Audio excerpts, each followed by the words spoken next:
Hello बच्चों, कैसे हो सभी लोग। तो बच्चों, आप सभी का एक बार फिर से बहुत बहुत स्वागत है हमारे इस प्यारे से यूट्यूब चैनल आरएस इंस्टीट्यूट के चैनल पे।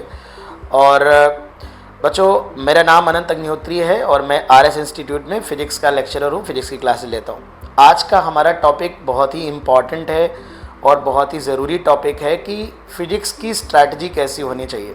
तो फ़िज़िक्स की तैयारी कैसे करें, फ़िज़िक्स में क्या समस्याएँ आती हैं और फिज़िक्स को कैसे बेहतर बनाया जाए, किस तरह से फ़िज़िक्स एक बिगिनर को पढ़ने की ज़रूरत है, इस पे हम थोड़ी सी बात करेंगे। और हमारा जो टारगेट रहेगा वो जेई मेन 2025 और उसके बाद जेई एडवांस 2025 की बात करेंगे। तो बच्चों, जैसा कि आप सभी लोग जानते हो और हम भी समझते हैं इस बात को, और हमने भी देखा है अपने 14 साल के टीचिंग एक्सपीरियंस में कि फ़िज़िक्स की समस्या एक बड़ी कॉमन समस्या हमारे स्टूडेंट्स के बीच में रही है। उसकी वजह बड़ी सिंपल है और ऐसा देखने को मिलता है, बिटाए अनुभव से बच्चों से बात करके ये पता चलता है। कुछ रीज़न्स हैं जो मेन रीज़न है जिन पे हम बात करेंगे। पहली बात तो फिज़िक्स बहुत कॉन्सेप्चुअल सब्जेक्ट है बच्चों, और ऐसा देखा गया कि जो बच्चे पहले 11th और 12th क्लास में या 9th 10th 11th 12th में स्कूल में तैयारी करते हैं, उनका जो मेन लक्ष्य, मेन मोटिव होता है वो बोर्ड एग्ज़ाम में अच्छे मार्क्स लाना, और होना भी चाहिए, हमारे पेरेंट्स भी यही चाहते हैं। लेकिन हमने ये देखा है और ये अनुभव किया है कि जब हम अपने स्कूल में पढ़ाई कर रहे होते हैं तो हमारा उद्देश्य जब बोर्ड में मार्क्स लाना होता है तो उसमें हम रटने पर बहुत विश्वास रखते हैं और चीज़ों को हम याद कर करके हमारा टारगेट होता है कि हमारे बोर्ड एग्ज़ाम में मार्क्स बहुत अच्छे आ जाएं, 98% 99%, और जिसमें कुछ गलत भी नहीं मुझे लगता है। लेकिन इस प्रोसेस में जो सीखने की प्रक्रिया होती है, जिस तरह से साइंस को पढ़ना चाहिए, जिस तरह से फ़िज़िक्स को सीख करके पढ़ना चाहिए, हमारे बच्चे उस तरह से अपनी स्कूलिंग के दौरान, अपनी 9वीं 10वीं 11वीं 12वीं की तैयारी के दौरान बच्चों उस तरह से पढ़ाई नहीं करते, जिसकी वजह से जब वो जेई की एग्ज़ाम देने जाते हैं और जेई के लिए तैयारी करते हैं तो ऐसा पाया गया है कि बहुत से बच्चे अपने आप को कॉन्सेप्चुअली वीक महसूस करते हैं, क्योंकि उन्होंने कोई न्यूटन का लॉ पढ़ा, कूलम्स लॉ पढ़ा या मोमेंटम कंजर्वेशन पढ़ा, कोई भी टॉपिक फिजिक्स में पढ़ा, पर पढ़ तो वो आए हैं और उन्होंने बोर्ड एग्जाम में लिखा भी था, उन्हें याद भी है कि मोमेंटम कंजर्वेशन क्या होता है, कूलम का लॉ क्या है, न्यूटन का लॉ क्या है। लेकिन जब बारी उनको अप्लाई करने की आती है जेई एग्ज़ाम में तो वो अप्लाई नहीं कर पाते। तो बच्चों, आज हम ये वीडियो, अगर आपकी भी समस्या है और आप भी फिजिक्स को इम्प्रूव करना चाहते हैं और आपको भी लगता है कि फ़िज़िक्स में एक समस्या है, तो ये वीडियो आपके लिए बहुत इंपॉर्टेंट होने वाला है और आप इस वीडियो को आखिरी तक देख सकते हैं। तो आज हम बात करेंगे कि मान लेते हैं कि आपका फ़िज़िक्स एक वीक सब्जेक्ट है और आप फिज़िक्स में वैसी अप्रोच आपकी कॉन्सेप्चुअल नहीं बन रही है, आपकी प्रॉब्लम, आपको न्यूमेरिकल सॉल्व करने में दिक्कत हो रही है, तो उसको किस तरह से हमें फॉलो करना है बच्चों। तो सबसे पहले आता है कि मैं आपको बता दूं कि फ़िज़िक्स एक कॉन्सेप्ट, सभी शिक्षक, आपके टीचर और हम यही कहते हैं कि फ़िज़िक्स एक कॉन्सेप्चुअल विषय है, इसको समझना बहुत ज़रूरी है। कोई भी चीज़ आप पढ़ें, कोई भी लाइन, कोई लॉ पढ़ें, न्यूटन का लॉ पढ़ें कि भाई लॉ ऑफ इनर्शिया क्या कहता है, बॉडी जिस स्टेट में उस स्टेट में रहना चाहती है, न्यूटन का सेकेंड लॉ या कोई भी लॉ पढ़ें, तो उसकी गहराई तक जाएं। आप अपने टीचर से डिस्कस करें कि भाई, या आप जो घर पे पढ़ रहे हैं तो आप ज़रूर देखें उसकी रियलिस्टिक वो क्या लॉ कहना चाह रहा है और रियल लाइफ में उसका क्या यूज़ है, उसके बारे में समझने का प्रयास करें। कोई भी थ्योरी पढ़े तो उसका अच्छे से उसका मतलब आपको पता होना बहुत ज़रूरी है, वो क्या कह रहा है। सिर्फ हमें याद नहीं करना है, जैसा हमने जो गलती हमने अब तक की है वो गलती हमें नहीं करनी। तो सबसे पहले कोई भी चीज़ आप बुक से पढ़ रहे हैं या अपने टीचर से पढ़ रहे हैं तो उसको समझना ज़रूरी है। जब तक आपको थ्योरी, उसके पीछे जो कॉन्सेप्ट है वो अच्छे से समझ में नहीं आएगा बच्चों, तब तक आप न्यूमेरिकल सॉल्व नहीं कर पाएंगे, और आपको न्यूमेरिकल सॉल्व करने का प्रयास भी नहीं करना चाहिए जब तक कि आप उसकी थ्योरी को अच्छे से समझ ना लें। उसके लिए बच्चों, आपको जहाँ पर भी आप क्लासेस करने वाले हो या करोगे तो आपको एक regular class, proper class attend करनी है। आपको जिस भी किताब से या टीचर से आप पढ़ रहे हो बच्चों, उसको अच्छे से पढ़ना है।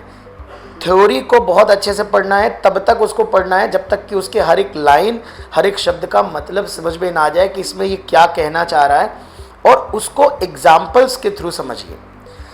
एग्जाम्पल्स दो तरह के होते हैं, एक तो प्रैक्टिकल लाइफ एग्जाम्पल से भी रिलेट करिए कि भाई ठीक है, न्यूटन्स लॉ क्या कह रहा है कि इनर्शिया का लॉ है, तो इनर्शिया के बहुत सारे प्रैक्टिकल एग्जाम्पल्स होंगे कि इनर्शिया ऑफ रेस्ट क्या कहता है। कई बार आपने देखा होगा कि हम बहुत सारे एक्सपेरिमेंट करते हैं जिसमें एक बॉडी या कोई भी, मान लीजिए हम किसी बस में खड़े हैं और बस अचानक से आगे बढ़ देती है तो हमारी बॉडी पीछे गिर जाती है। तो ये एक एग्जांपल है इनर्शिया ऑफ रेस्ट का, कि हमारी बॉडी में इनर्शिया ऑफ रेस्ट है जो हमारी बॉडी को रेस्ट पे रखना चाहता है। तो थ्योरी को बेहतर ढंग से समझने के लिए ढेर सारे एग्जाम्पल्स का सहारा लीजिए, किताबी एग्जाम्पल्स का सहारा, आपके टीचर से जो ढेर सारे एग्जाम्पल डिस्कस करिए। अगर आपके किताब में पर्याप्त एग्जाम्पल नहीं है तो आप अपने टीचर से एग्जाम्पल्स के लिए कह सकते हैं कि सर हमें कुछ और एग्जाम्पल्स बताइए, ताकि, और ऐसे एग्जाम्पल्स जो रियल लाइफ में यूज़ हो रहे हो। जैसे बैंकिंग ऑफ रोड्स आप पढ़ रहे हैं, आपको पता है कि जब गाड़ी मुड़ती है तो आसानी से अगर मुड़ जाए तो रोड को बाहर की तरफ से झुका दिया जाता है। तो आप हमारे जितनी भी एक्सप्रेस वे देखेंगे तो जहाँ मोड़ होती है वहाँ पर बाहर से जो रोड होती है वो ऊपर की तरफ इंक्लाइंड होती है। तो अगर आप कोई भी कॉन्सेप्ट पढ़ रहे हैं तो उसके अगर ढेर सारे theoretical example, real life example, practical example के थ्रू बच्चों आप पढ़ेंगे तो आपको थ्योरी बड़े आराम से समझ में आएगी और बड़ी इंटरेस्टिंग भी थ्योरी आपको लगने वाली है। हालांकि अगर आप किसी कोचिंग में पढ़ते हैं तो ये आपकी टीचर की भी जिम्मेदारी है कि आपको पर्याप्त एग्जाम्पल्स के थ्रू आपको एक कॉन्सेप्ट को समझाए, लेकिन आपको अपनी तरफ से भी इस बात को समझना है कि पहली जिम्मेदारी फिजिक्स को अच्छा करने की है कि थ्योरी बहुत बेहतर ढंग से पढ़ी जाए और समझी जाए, और थ्योरी में प्रैक्टिकल एग्जाम्पल्स का समावेश जरूर होना चाहिए, इंट्रोडक्शन होना चाहिए, इन्वॉल्व होने चाहिए वो।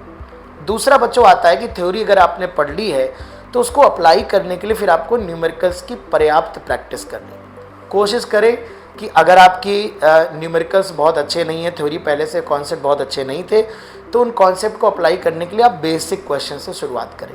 अपनी शीट में लेवल 1 एक्सरसाइज से शुरुआत करें, पहले लेवल 1 करें, कोई फ़र्क नहीं पड़ता। आप बिल्कुल अपने दोस्तों को, पड़ोसियों को मत देखें कि यार वो कौन सी किताब लगा रहा है, कोई हाई फाई बुक लगा रहा है, कोई ओलंपियाड की बुक लगा रहा है, कोई एडवांस के क्वेश्चंस लगा रहा है। आपको यदि फिजिक्स बेहतर करनी है तो कोई दिक्कत नहीं है, आपने जो थोड़ा बहुत पढ़ा है 1 साल पर्याप्त होगा आपको अच्छे से फिजिक्स तैयार करने के लिए। बिल्कुल ज़ीरो लेवल से, मैं बिल्कुल ज़ीरो लेवल से आपको स्ट्रेटजी बता रहा हूँ। तो पहले थ्योरी को अच्छे से समझना है, प्रैक्टिकल एग्जाम्पल्स को यूज़ करना है।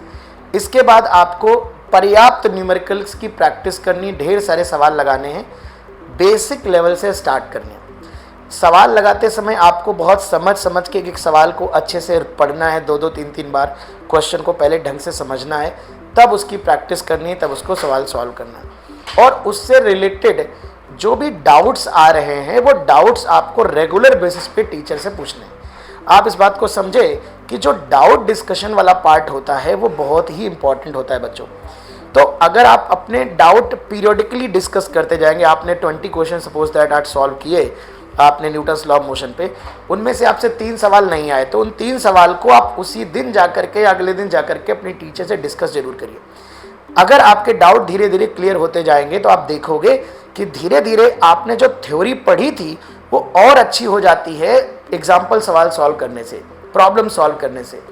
पहले तो थ्योरी को से आपको एक अंदाज़ा लगता है, लेकिन जब आप उस थ्योरी को अप्लाई करते हो बच्चों तो उससे आपको क्या होता है कि आपको और ज़्यादा बेहतर ढंग से वो थ्योरी अप्लाई हो जाती है कि अच्छा ये कह रहा था लॉ और इसमें ऐसे अप्लाई हो रहा है। फिर बेसिक क्वेश्चन प्रॉपर सॉल्व करने के बाद आपको प्रॉब्लम्स के डिफ़िकल्टी लेवल को धीरे धीरे बढ़ाते जाना।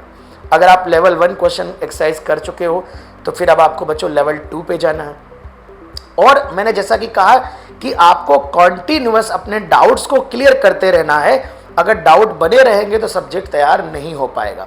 फिर आप लेवल 3 जेई मेन से के बाद जेई एडवांस लेवल के क्वेश्चन, जब आपको लगे कि नहीं अब आप एक्सरसाइज 2 पे बहुत अच्छे से, आप लेवल 2 में आप बहुत अच्छे से परफॉर्म करने लगे हो, तो आपको अपना लेवल धीरे धीरे इम्प्रूव करना। ठीक है बच्चों, तो मैं उम्मीद करता हूँ कि आपको ये वीडियो हेल्पफुल रही होगी। तो अगर आपको इस वीडियो से थोड़ी सी भी सही जानकारी मिली है, आपको मदद मिली है, तो आप हमारे YouTube चैनल को सब्सक्राइब कर लीजिएगा, इस वीडियो को लाइक कर लीजिएगा। और यदि कोई कमेंट है, कोई क्वेरी है, तो आप कमेंट करके क्वेरी पूछ सकते हैं। हम कोशिश करेंगे कि आपको संतोषजनक एक सेटिस्फैक्ट्री आंसर बच्चों आपको दे पाए। तो उम्मीद करते हैं कि बच्चों आपकी तैयारी आगे की अच्छी रहेगी, आपकी जर्नी, आपकी मेहनत से आप पढ़ेंगे, आप एक अच्छे इंस्टीट्यूशन में तैयारी करेंगे और आपका रिजल्ट बहुत अच्छा होगा। तो इस उम्मीद के साथ बच्चों हम आपसे विदा लेते हैं, मिलते हैं नेक्स्ट वीडियो में किसी नेक्स्ट टॉपिक के साथ। Thank you.